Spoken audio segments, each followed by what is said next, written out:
Right, a very beautiful afternoon, and we are watching nature.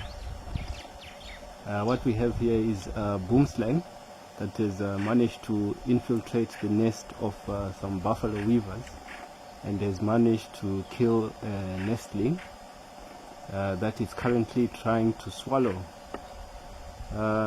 Looks to have started on the wrong end and has been held up by the wings, which the snake is struggling to get through, but looks like he's managing.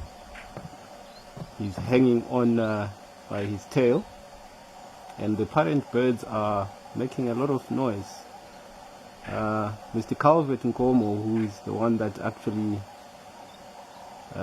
pointed this to us, had initially heard the sounds the birds were making and said they could be a bird of prey. On failing to find a bird of prey, he then suggested it could be a snake, and there it is, the snake and the nestling, and looks like he has managed to swallow the bird.